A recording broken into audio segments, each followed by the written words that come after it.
Uh, welcome everybody here. It's good to see a lot of faces here. Nice to see that. First item on the agenda is apologies for absence. The only apologies I have are from Councillor Knight this evening. Councillor Knight's not available to join us. I don't think we've got anything else. Anyone else? I'll move swiftly on. The second on the item on the agenda is the matters arising. I'm going to move swiftly on past that one, as the minutes already been dealt with previously. The next item then is the annual report of the Biggleswade Town Council. That comes from me, so I will remain seated purely because for the microphone. I do apologise for that. I could stand up at that one, but it works better for me. So my first thing really is just to say, if you've got the script here, any mistakes I make when I'm reading it out are purely intentional for the people that are checking the report, just to make sure you're aware of that. So for me, it's been a great pleasure and privilege to serve as the Mayor of Biggleswade this year, with much appreciated support from Councillor Mark Knight. I've really thoroughly enjoyed attending the variety of events, the groups and organisations across the town and area, and representing the Town Council, and meeting a huge number of different people. I especially enjoyed meeting some of our older generation at the facilities around the town, including Sylvia celebrating her 100th birthday at Mantles Court. That was a really sort of special event for us. As a new town council with 7 newly appointed councillors, the approach from ward councillors to work more closely together for the benefit of the town was welcomed, with a new framework for ward councillor contribution at town council meetings eventually agreed, and I think that's worked well for us. The Town Council also commenced a successful trial to change the number of full council meetings to 1 per month on the second Tuesday of the month, with the 4th Tuesday of the month reserved for an additional meeting if required. And again, that's worked well for us. So we've had, in some cases, we've had some longer meetings, but we've been able to be a little bit more focused. So, and where we've needed to use reserve meetings, we've done that. The Public Land and Open Spaces Committee and Finance and General Purposes each meet 4 times a year, and you'll have reports from the chairman of each of those committees in due course as part of this annual assembly.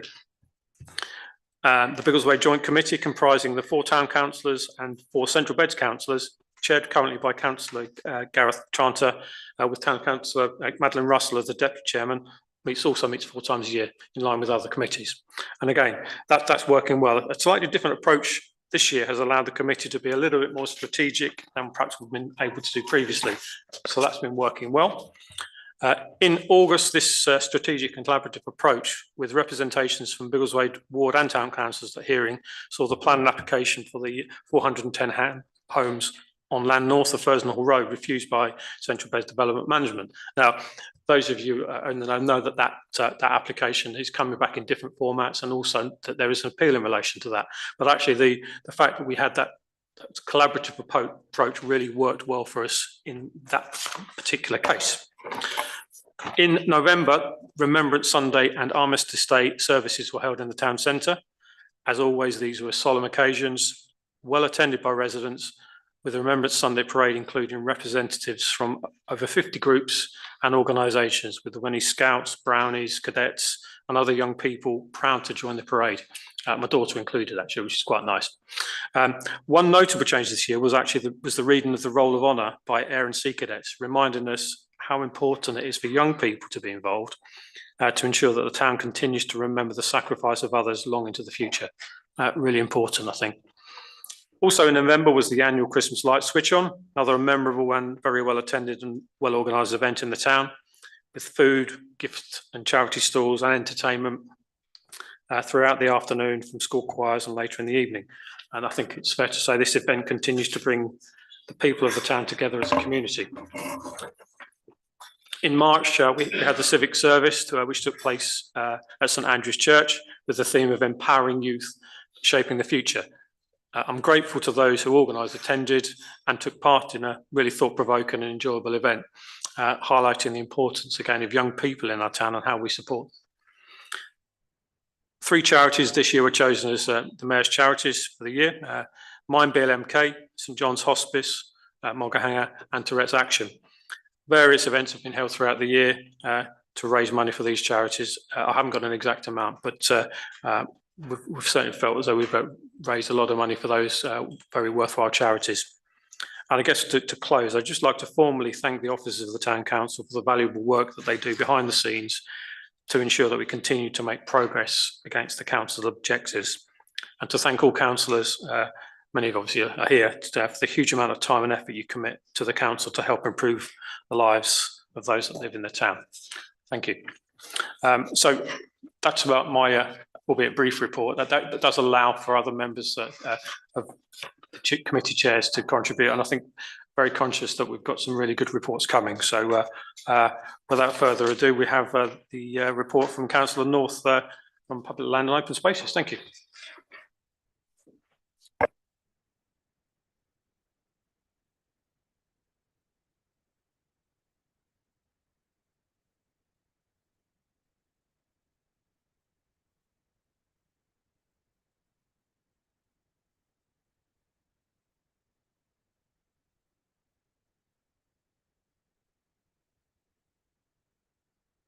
I start again then. So welcome everybody, and welcome to non-councillors in particular, because we don't normally get a lot of public interest in this event. So this has been a year primarily of planning for the future. This is Public Land and Open Spaces Committee, which is responsible for the items that are listed in the report. The opening of the Franklin's Play area at the beginning of the council year, that was in May last year, was a worthwhile achievement and very, very well received by the public, I believe. Other significant projects have moved forward in the planning phase, if not the actual delivery. Maintenance of our routine activities, which you will all see in the flower beds and hanging baskets and playing fields, etc., around the town, continues to be carried out to a high standard by our public realm team. No doubt will have seen around in their little vehicles down the town. So firstly, play and recreation areas. The refurbishment of the Kitelands and Brunel play areas are now in progress. We are hopeful that they will be completed before the school summer holidays, that is within the next couple of months or so. Kiteland is being funded by the very generous help of Tritex Symmetry, a major property developer with a substantial commitment to the development of the Saxon Business Park. Some very large buildings down there. Unfortunately, no progress has been made on making Jubilee Recreation area more accessible, even though a decision to do this was made by the committee after ownership of the fence had been clarified. The council decided that further consultations were needed before it could actually be implemented. A surprise development in this area was the establishment of a tiny forest at no cost to the council. We are confident that this will enhance the green space offering to residents of the town. One achievement on a sort of more technical level was the establishment of a principle that worn out or unsafe items of play equipment in the play areas would be replaced after removal because of they were either worn out or become unsafe. In the past, for some reason, it had grown up. They were just removed and left empty. Now have a budget to make sure they are replaced with something to maintain the level of facility in the play areas. The catch-up program to restore missing items is currently being formulated. Public realm staff and depot. We have a depot down on Eldon Way, which we've had for a couple of years now, and it is proving to be very valuable for the council. Some changes personnel have taken place, but standards have been maintained at a high level. Equipment and vehicles have been or are planned to be replaced as they reach the end of their useful lives. We now have the equipment that the team needs to do the job. Possible challenge to come is the takeover of responsibility for the green spaces in King's Reach.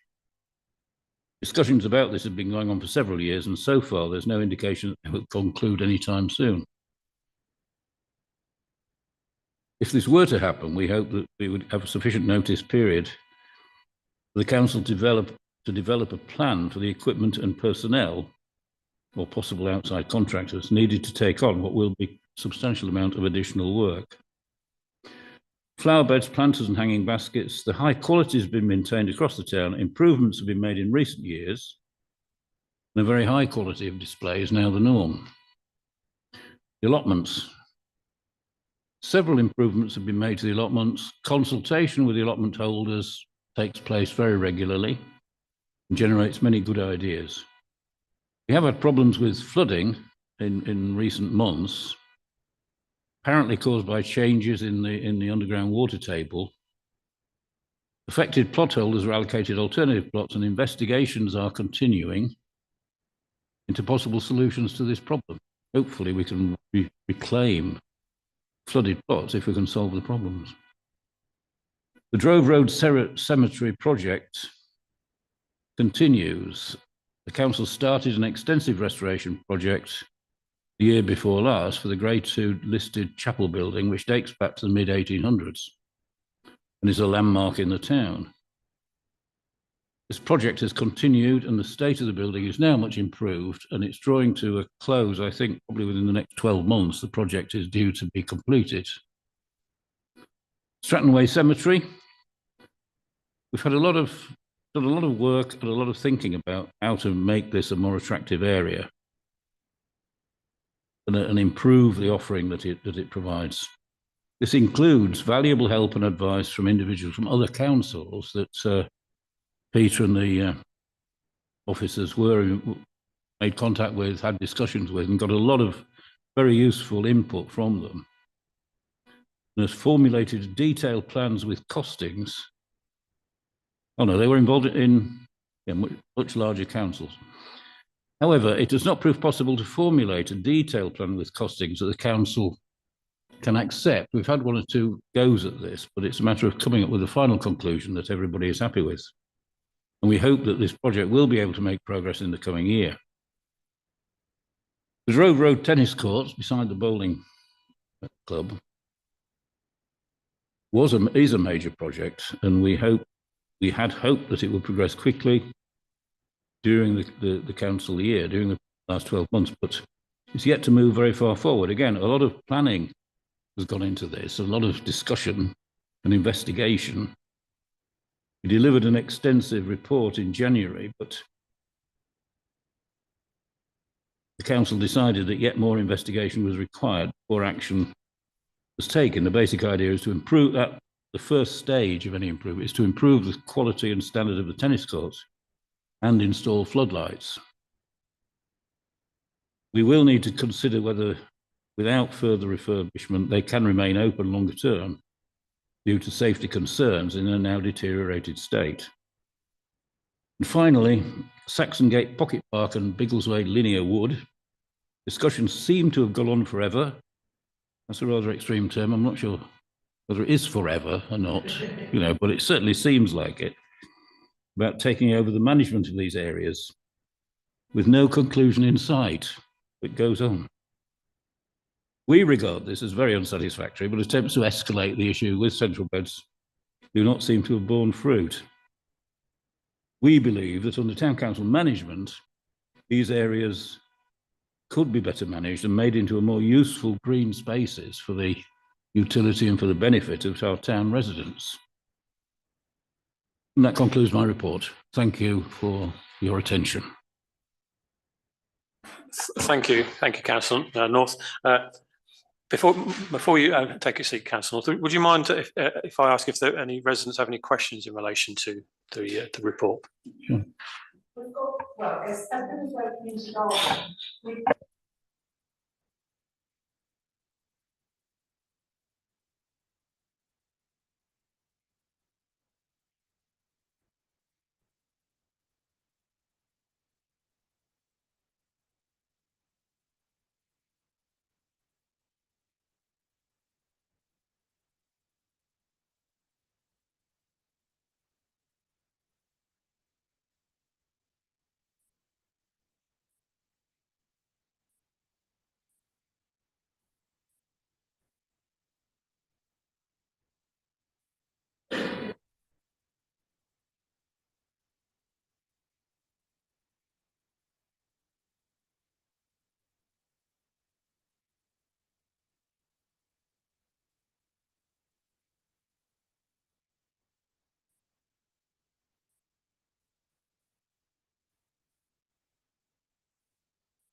Well, yes, I mean, I think in principle, sounds like a good idea. If you put something in writing, provide a report to town council, then we'll certainly consider it, yes. Yeah. Does anybody else have any questions for Councillor North?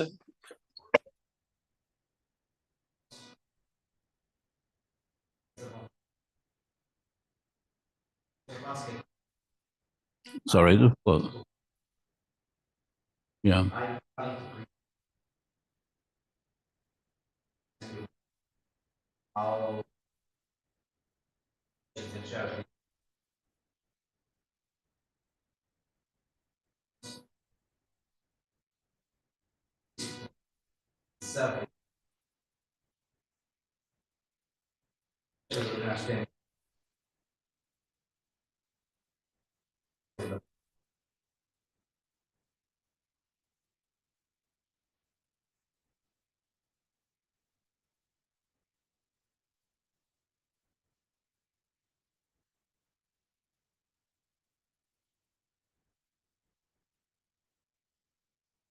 Yeah, well, again, I mean, that sounds an interesting idea. If you put that in, if you put something in writing, set out your proposal, then we certainly will consider it. Yes, yes, yes. Thank you. Anybody else wish to ask a question of Councillor North?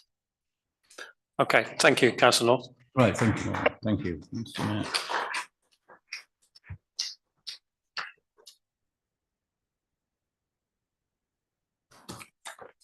Okay, so the next report is from Councillor Woodhead, Town Centre Management Committee. Hi, good evening, everyone. As the Mayor said, I'm Councillor Jonathan Woodhead, Chair of the Town Centre Management Committee. It's quite just before we start, it's quite a broad committee in terms of our remit, but I've tried to cover what I think have been the key issues over the past year. And so I'm very happy to take questions on this topic at the end if you wish as well. It's always quite a busy committee anyway, but I think the past 12 months have seen a high level of activity and significant member engagement with lots of events and projects. Under town centre issues, we'll all be aware of the sort of continuing, I guess, cost of living pressures and the economic environment, which is proving challenging for lots of town centres up and down the country. We've lost Barclays Bank in the past 12 months, and obviously we're about to lose Halifax as well, which I kind of draws to our high street. But as I've set out below, I think there are some shoots of recovery within the town centre. We've got a number of new businesses, independent businesses as well, taking over vacant properties, which is changing the dynamic of the town, increasingly to a leisure and entertainment offer rather than retail. And then we're also fortunate, I think, to have the big theatre located in the town, which will expand the cultural offer with their shows and the theatre and the cinema that's coming along soon. So I think there's some very exciting things that have been happening there over the past 12 months. And I know the councillors supported those projects at different intervals as well, which has been great. The big theatre particularly is at its final stage. Excuse the pun. And I think it's a great repurposing of a historic building. And we wish them every success. And also the issue of crime, I know, is a continuing concern for retailers and shopkeepers and business owners in the town, as well as residents. A shop watch scheme has been established in the past few months, which sits alongside the existing pub watch scheme, and it's designed to primarily combat shoplifting, but could be extended to other things as well. It's starting slowly, but I'm hopeful it'll continue and push forward. And we need a little bit more buy-in from, I think, some of the larger retailers in the town, not just the independents as well, to really get it going. But I'm confident, again, it will get taken forward into the future. And that obviously has been supported by Central Beds and also Bedfordshire Police as well. And they've been at the meetings that have been held. I went to the initial meeting of that, and the inspector came along for the area as well, which was great. Markets, I know people are very passionate about the Biggleswade market, and particularly the charter market. It's been a real challenge in this post-COVID period to get people to both run stalls, but also to come along and partake in the market itself. But want to give thanks to our market superintendent, Colin Keeble, who in recent months has try to establish a rota of artisan stalls and independent stalls on the Saturday market, along with our trusted favourites and the long-standing traders as well. And there are roughly about 20 stalls every week on the market, which is good to see. Obviously, it'd be great if there are even more, but I think it's certainly a good base to build upon. The Tuesday market, I think, still remains challenging. There are some regular stalls, but it's something that's during the week is a bit of a challenge. But during the summer months, I do know in school holidays, it is a useful venue for sort of public information events, that kind of thing as well. So it's maybe something we could look at building on more in the future.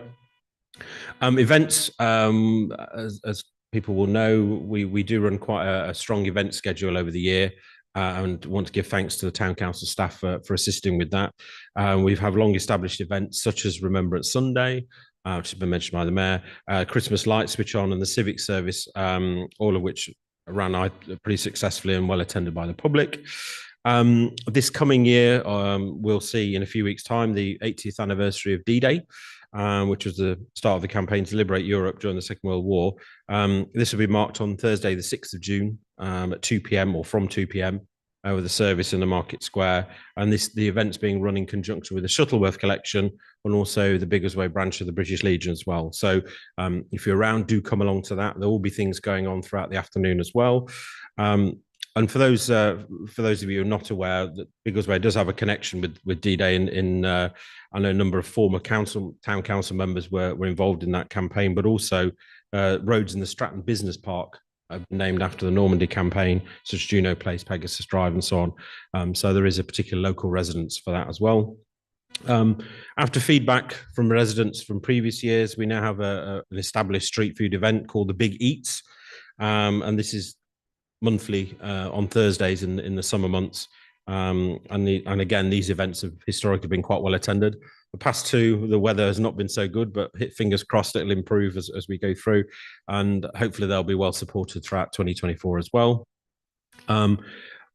Just sort of dates for your diaries for events ahead. We've also got, looking ahead to November, we've got the Remembrance Sunday again, which will be Sunday the 10th of November, and the Christmas light switch on, which is Friday the 29th of November. We're working on the detail of all of that, but just to get those dates out there at the moment.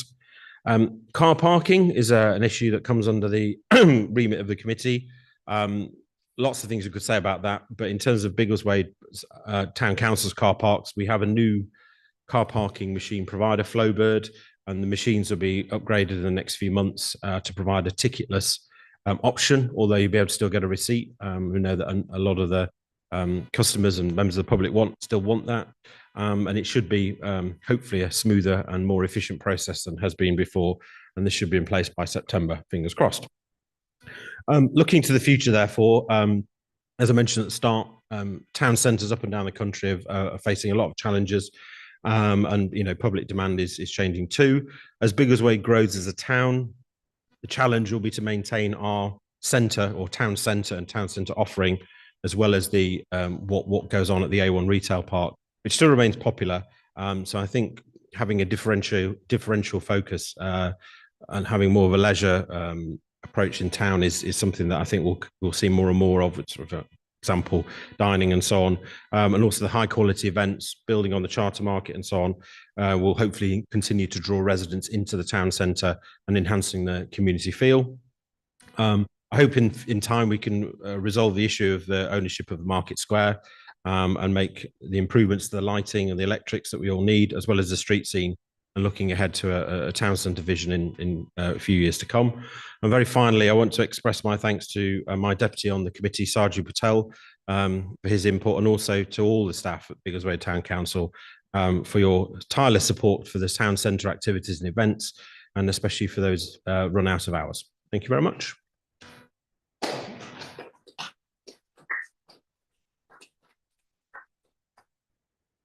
So, do we have any questions for Councillor Woodhead? Hello there. Hi.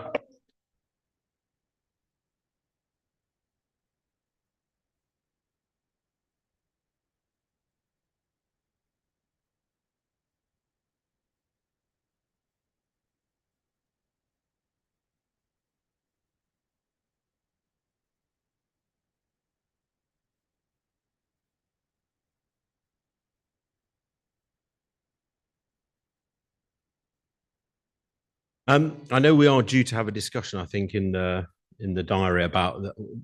So I think when you came to the TC, I think it was a TCM meeting, there's a range of issues that and events that were kind of proposed as ideas. We haven't actually had that discussion yet, but I think we'll certainly take into account your thoughts on that. And there's the possibility of looking at events in the broadest sense, but absolutely hear what you're saying, and we'll consider that along with lots of the other sort of bids and things that people want to do as well. But thank you for your input. But yeah, we'll certainly consider that as we go through that process, really.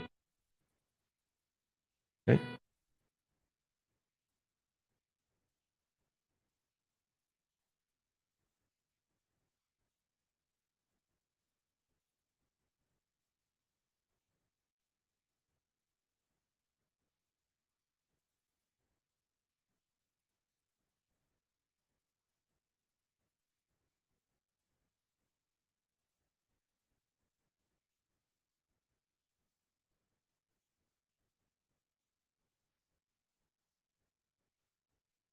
It was a Jubilee event, yeah. We had there was something for the coronation as well, but the bigger one was Jubilee. So had a little bit more notice on that one. So.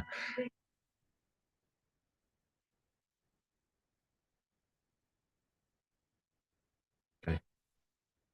Like I say, we are. There was a whole schedule that officers have put together of the different kind of events that we want to look at. We haven't had that discussion as a group yet, but happy for you to email me or contact me or even email the town clerk with some suggestions that can go into the mix. But I think a number of those things were already potentially on the list anyway, and it's just how we fit them in. And I guess just practically how they're spaced out in the year as well. We perhaps want to sort of space them out rather than have too many in 1 month or whatever. But they're all practical things. But yeah, certainly we'll take those thoughts on board and see where we go. Thank you. Any other questions for Councillor Woodhead? Hello there.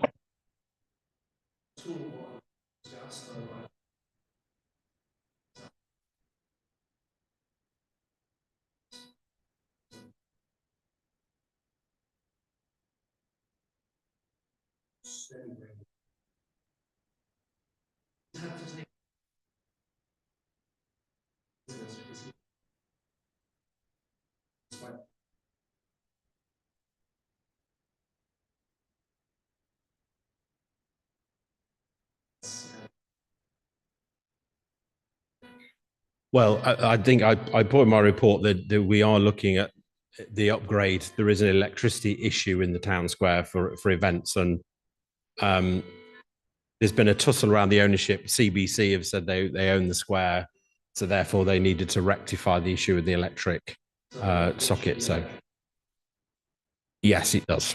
Yeah, at the moment. So yeah. Okay. Any other questions for anybody? Okay. Okay. I'm sure.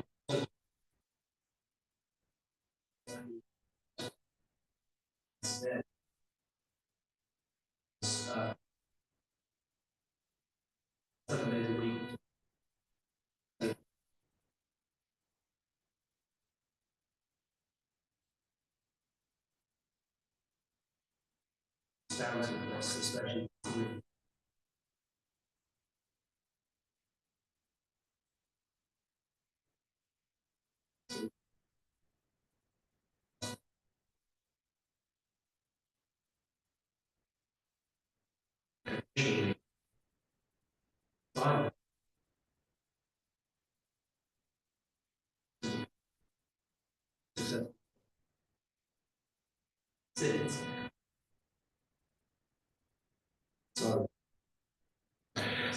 Well, firstly, Biggleswade Town Council is not the licensing authority. So in terms of the actual granting of the license, that sits with central beds, just in terms of legal responsibility. Not at present on licensing issues, although we would like to at least have a formal role in that. And that's something I think officers have been exploring for us. And it's a sense of frustration for us as well. We did have a discussion the other week about licensing issues more broadly. And in fact, the owners of the venue came in and told us about their plans. And And my understanding, it's not for me, they can speak for themselves, but my understanding is they wanted a blanket license, but they weren't necessarily going to have it late all the time. It's temporary at the moment. So again, central beds would need the licensing. Yeah, so licensing would need to take a view on that. So all these comments, from residents, neighbours, please let the licensing committee know if that's an ongoing issue.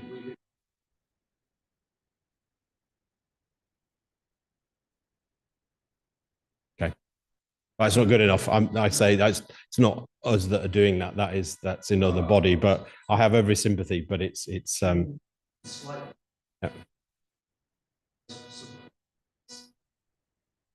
Well, I think we support in town centre businesses being vibrant and lively and all the rest of it. But clearly, if they go against what they've said they want to do in their license, then that's wrong. I mean,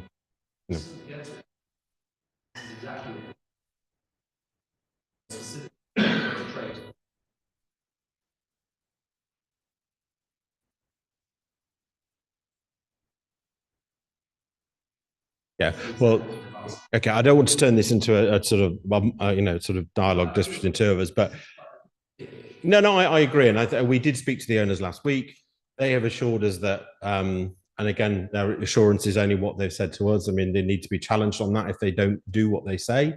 That it was going to be more of a lounge approach and all the rest of it, but rather than a sort of very, very loud club. But clearly, you're telling us something different, which is So, yeah. I think probably what we now, given that I think Councillor Woodhead has tried to answer the question, we do have Councillor Fage here, who's a ward councillor, who might be able to assist as well. But given that, that I think the subject, the town council has responded to the application, albeit it's not a part of the. It's not a decision maker.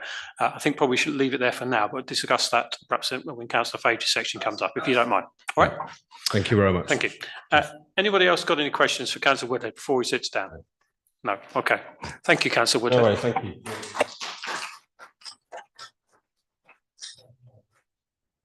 Okay. Councillor Strawn for Finance and General Purposes.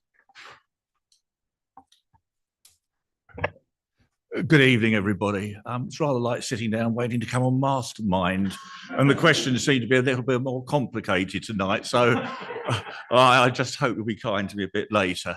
I'm Councillor Duncan Strawn. I'm Chairman of the Finance and General Purposes Committee of this council. Its main functions are to monitor the overall financial governance and performance of the council, including preparation of the budget and precepts and submitting them to the council for approval. Ensuring adequate financial controls are in place to utilise and protect the council's finances and assets, to include insurance of buildings, property and maintenance of the assets register, monitoring compliance with financial procedures, regulations and statutes, and to implement correct measures from internal and external audits. Oversight of loans, including public works, loan boards, leases, properties and vehicle insurance, mortgages and debt recovery. In addition, the committee has responsibility for the management of the Orchard Community Centre and the management of the council's grants process, so quite wide-ranging. Now, financial summary, and there was a deliberate error in the printing today, so that I'll try not to highlight that too much. But the financial overview of the Town Council's financial performance for the year 2023-24 shows an overall deficit of £755. This report is not the final position for the year, as the year-end closes down is underway and it is only indicative. Upon completion of the accounts, a more detailed report will be made available. The council has worked hard to manage costs and deliver savings this year, which enable the impact of increased costs due to inflation to be mitigated. The increase in the precept for the current year is to £1,625,930, which is an increase of £92,689, and will allow the council to continue to invest in projects to improve the town, some of which you've already heard about, particularly from Council North. Our major activities, the council has continued to implement the actions identified during the financial review carried out in 2021-22, and this continues to be reviewed. Changes and improvements that have been made include restructuring the financial organisation within the council to align responsibilities to the appropriate roles and to bring 99% of the financial management in-house. The council continues its review of financial policies and procedures to ensure best practice, including implementation of new systems for purchase orders and allotment management. The council's banking services have moved from Lloyds to Unity Trust Bank and have implemented the majority of payments by BACS. Improved processes for the management of bookings and taking payments to the Orchard Centre, markets, allotments and sports pitches have been implemented. A restructure of the financial accounts to facilitate better reporting has also been implemented. A new internal auditor was appointed for the year 2023-24, and the committee continues to review all its financial systems, processes and policies to simplify its reporting structure, improve transparency and increase the council's efficiency. A capital assets review has been taken place to ensure that the council is managing all assets appropriately and for the best use by the Biggleswade community. The council has obtained condition reports for all major assets and is planning upgrade and maintenance for the future. In 2023, the council obtained a further loan of £44,969 from the Public Works Loan Board to fund the first phase of a number of improvements to the town assets.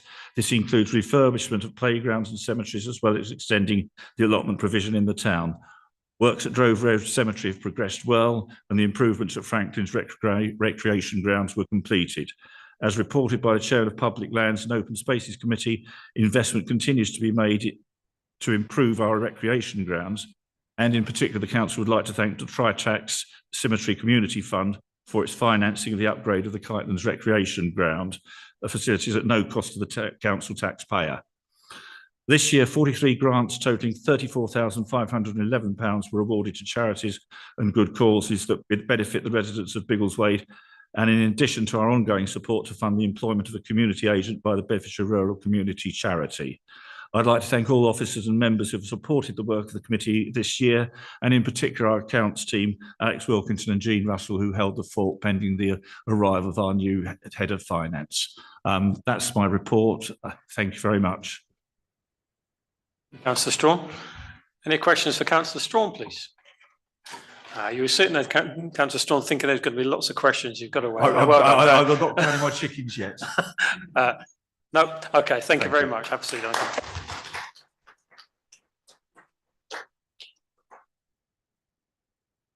And last, and by no means least, we have Councillor Russell, personnel. Thank you.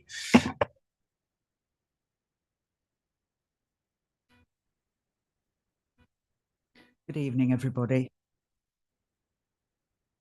So, as Biggleswade Town grows, the council continues to take on new challenges, and new skills are demanded as our staff team evolves to meet those challenges. A number of staff have left the council during the last year for individual and diverse reasons, and this has enabled a review of the needs of the council and the creation of different roles with slightly different skill sets within the same headcount. The committee has monitored recruitment and job descriptions during this time. Finance and administration have welcomed 8 new members of staff and public realm 4, all of whom are now contributing their diverse abilities alongside our established staff. As well as dealing with the demands of day-to-day business, staff are willing to work evenings and weekends as required at the Orchard Centre, attending formal council meetings or supporting events in the town, such as the markets, Christmas fair and light switch on and Remembrance Sunday. This is very much appreciated. All council staff have had regular appraisal and target setting meetings and have received a satisfactory or above in their level of performance. All staff also have an individual training plan discussed at their annual review to ensure that they can refresh their skills and learn new skills as required. And many staff have had fire warden and first aid training, and some have had safeguarding training to know how to handle issues like lost children at public events. Over the past year, the committee has reviewed or agreed new policies for alcohol and drugs and managing personal relationships at work. We do have a regular programme of reviews of policies. The committee also receives regular reports on staff sickness levels, overtime, uptake of annual leave, and time off in lieu. These metrics have been very satisfactory during the year. The year has also seen the introduction of the first ever council-wide employee survey looking at the culture within the organisation and the level of employee satisfaction. An outside firm was appointed to conduct and analyse the survey, and their report will go to the first meeting of the Personnel Committee in the new municipal year in May. The views of staff will be fully considered and action taken accordingly. We will also decide whether to conduct further surveys, perhaps twice a year. We have a very good team at the council and we aim to be even better. Thank you. Thank you, Councillor Russell. Any questions for Councillor Russell, please? Thank you, Councillor Russell. Well done.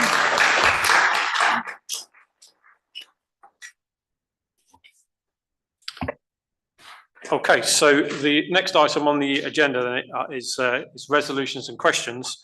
And this is for the meeting to consider subjects and resolutions affecting the town from local government electors. So do we have any subjects or resolutions proposed of some members of the public here?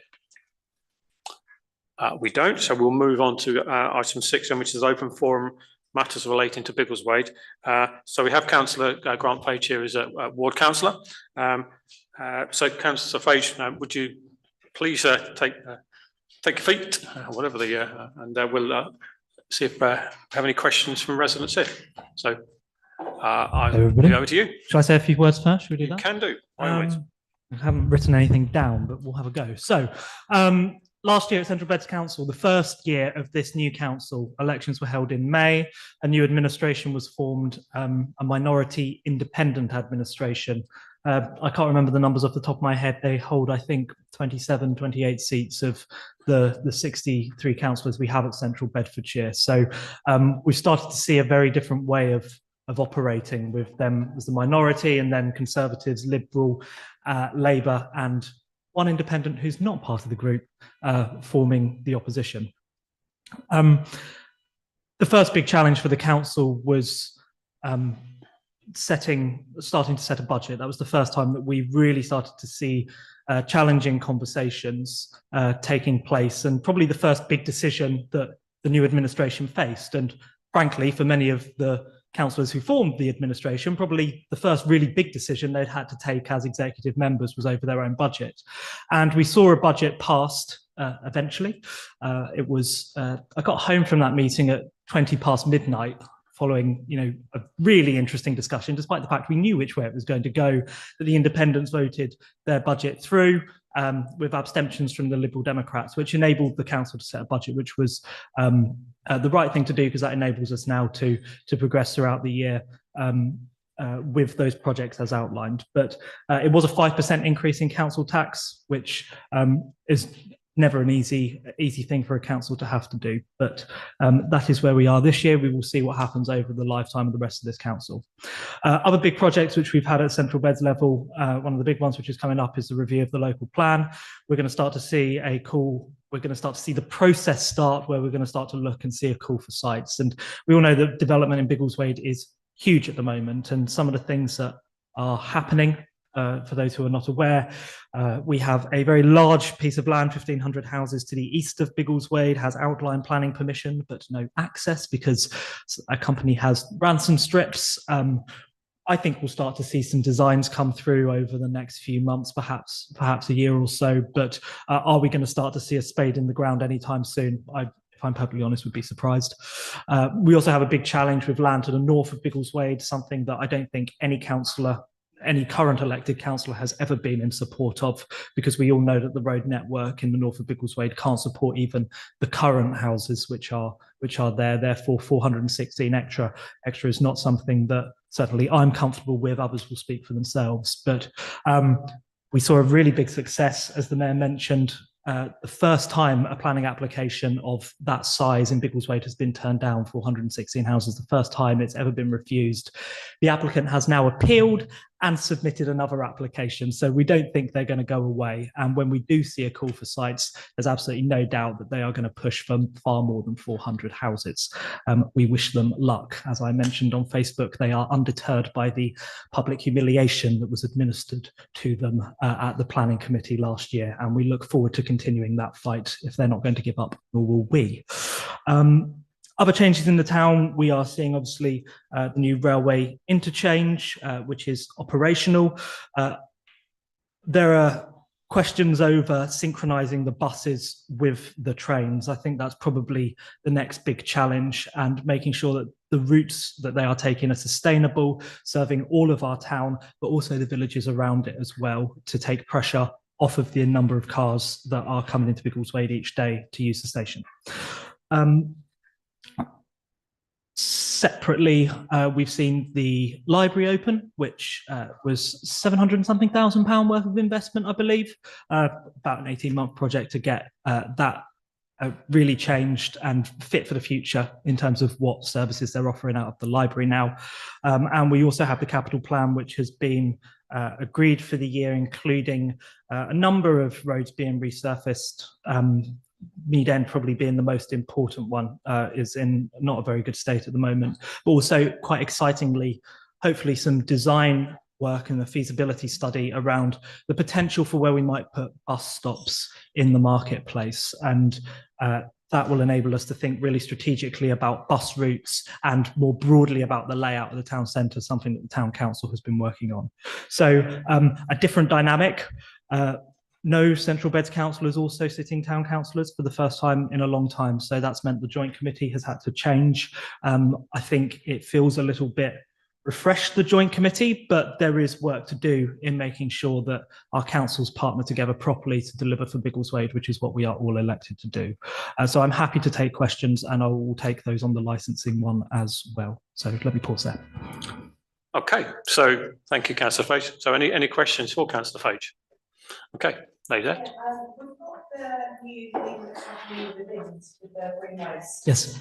Is anything that we've done to address how much trouble that's causing on the A1 with the people queuing to get into the tidy tip? Because there's an accident waiting to happen. Yes, it is. This was one of the pieces of feedback that was offered to the administration when putting forward the proposals for the green bin. We already see I think we only have 3 tidy tips in across central Bedfordshire. So our one, being the only one in the east, serves far more than just Biggleswade. It stretches almost to Shefford, essentially. So my understanding is that officers are monitoring it, but also my understanding is that the uptake of people who are paying the £55 in order to have their green bin emptied has been actually slightly ahead of where they were expecting. Now, I can't remember the numbers off the top of my head, but my understanding is that uptake is okay.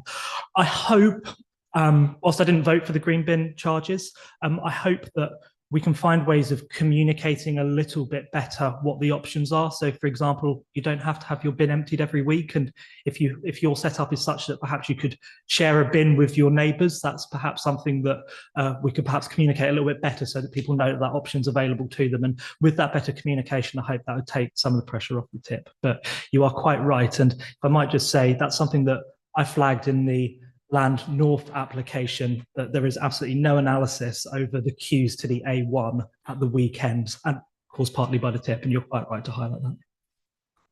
Okay, thank you. Yeah. Also, is there any communication to do with that to encourage more home composting? We can have that communication. I'm sure that's something we could all work on.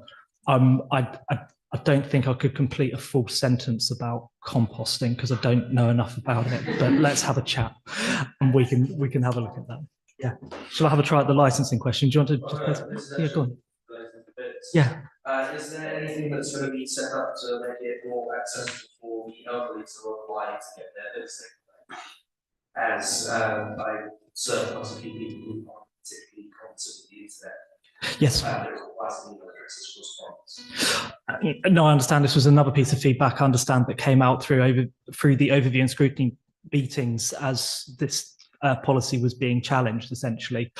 It's a pity that we don't have some of the members of the administration here this evening. There are 5 Central Beds councillors in Biggleswade, and one or two of them might be able to answer that question a little bit better than me, knowing what conversations had happened behind the scenes and how the implementation is being sort of how the operational side is happening in practice. But I'm happy to ask that question on your behalf if that'd be helpful for you.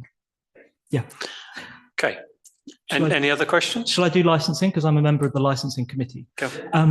So licensing is a bit like planning in a way. So it's something that the council does, but so much of the legislation comes from national level, and all the council can do is implement what we're told by national government. And it's very risky if you don't follow the steps properly and consult only who you're supposed to consult, because you end up potentially liable to challenge. So the council is very diligent and employs very good officers in licensing to make sure that due process is followed. In terms of this application, so as was mentioned, the town council is not consulted on alcohol applications and premises licenses, and nor are ward councillors, believe it or not. We're not. The consultees are the likes of the police. I think there are notices for neighbours in the immediate area, fire, for example. If I know where you work, so if you haven't been notified, I know I did write to your boss, albeit on WhatsApp, just to say that you know that this application is here and you can provide representations, but also keep a log. It's really important to keep a log, and of if any business is being a bad neighbour, because if more than one premises is saying that a certain neighbour is being a bad neighbour at particular times, and you're both saying that, then that does carry weight. I can't speak for the town council, although I was in the meeting, sat on the public benches when this was admittedly just discussed. They're not consulted. Officers can't take on board or use the views of the town council. Certainly at the moment, there's no mechanism for that. The point that I made was, if you're a bad neighbour and noisy, that is a problem, regardless of whether it is at 9 o'clock, 10 o'clock, 11 o'clock, midnight, 2 a.m. or 4 a.m. However, if you are a good neighbour, there are benefits to having a 4 a.m. licence in Biggleswade if you can prove yourself to be a good neighbour.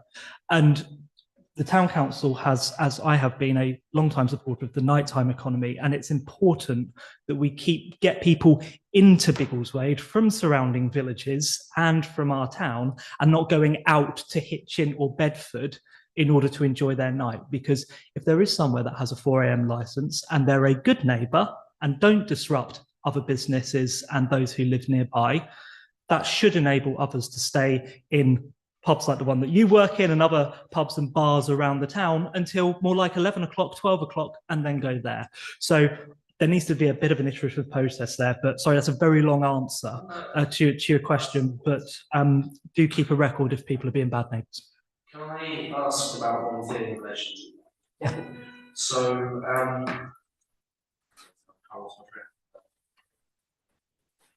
okay, so you're talking about obviously making sure that you keep logs, because I necessarily not someone's being a good or a bad neighbour. The application for the license extension went through on the 5th of this month.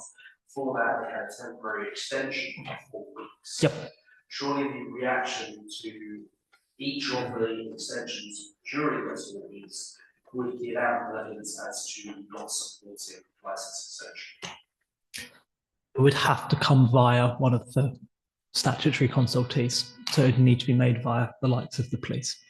And I can send you, I'm happy to share with you a list of who the consultees are.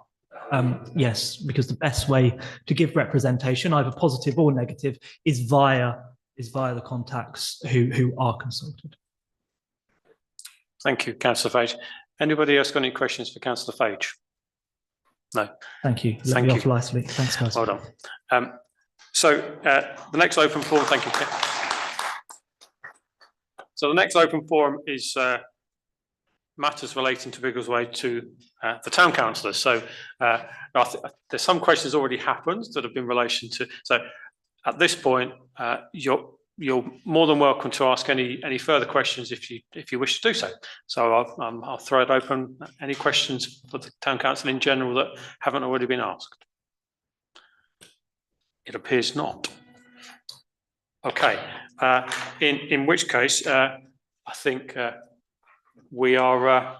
The meeting is closed. Thank you very much.